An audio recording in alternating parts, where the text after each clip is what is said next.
Animating in Blender. So this is Blender 3.6.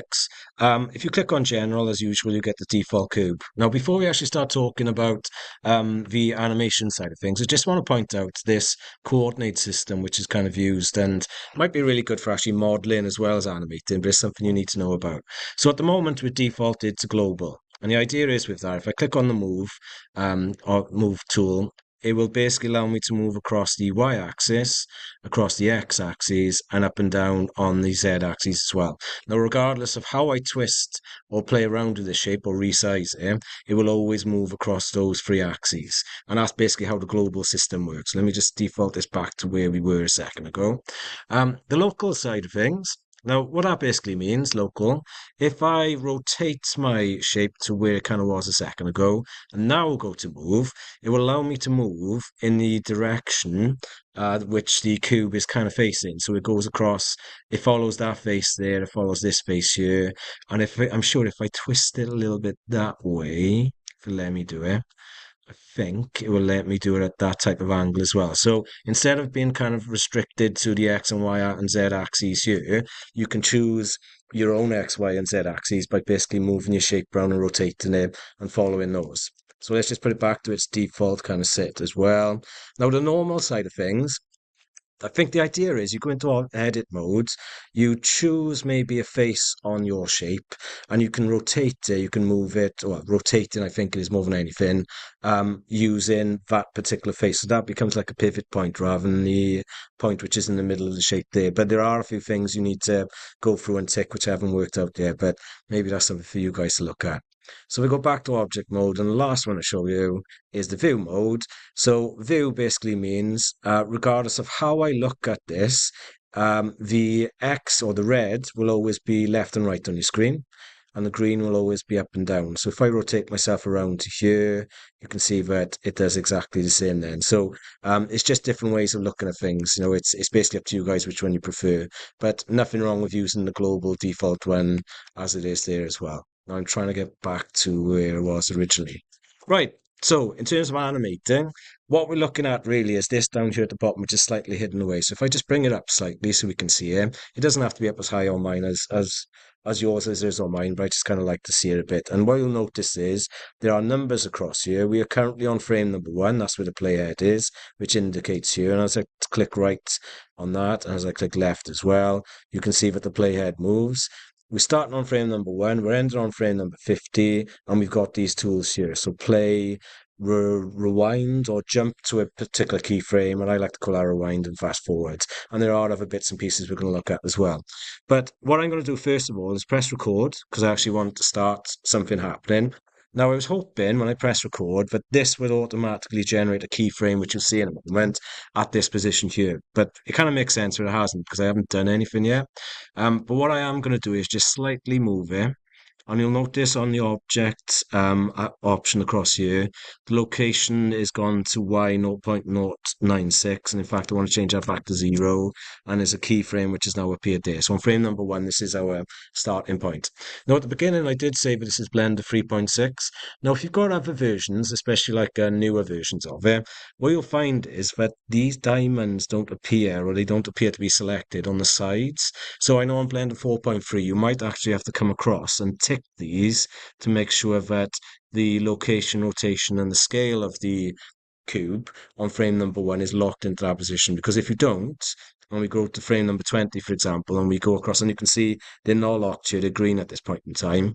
If I move that across, it automatically locks on version 3.6, but I don't think it does on other versions. And if you haven't ticked these to make sure they're locked, it means that as you move in there, frame number 1 and frame number 20 will look exactly the same and no animation will take place.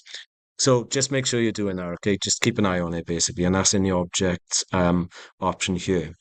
So at the moment, our animation, if I just press that to stop recording, if I go back and press play, it moves from keyframe number 1 to keyframe number 20, and it stops at that position. So let's add another bit of movement. So this is on frame number 40, so I'll have to press record again, come down this way a little bit, and this time I'm going to rotate it like so, just to show you that that can happen as well. And if I wanted to, I could actually be really precise in terms of the angles I'm rotating, the location, X, Y, and Z I want to type in, but I'm just doing it by eye at this point.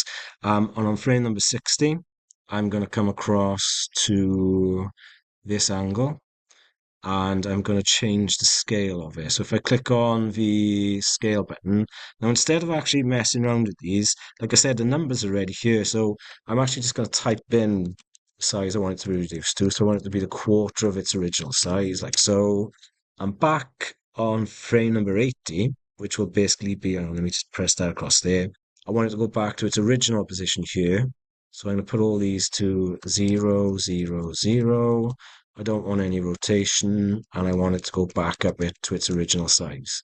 And the idea is now if I press unrecord and rewind it back and press play, it will go between each of those rotations and scale in and come back to this point. But the issue is it keeps running up until we get to frame number 215, and then it comes back to restart at 0. But really, what I want to happen is that I want it to get to frame number 80.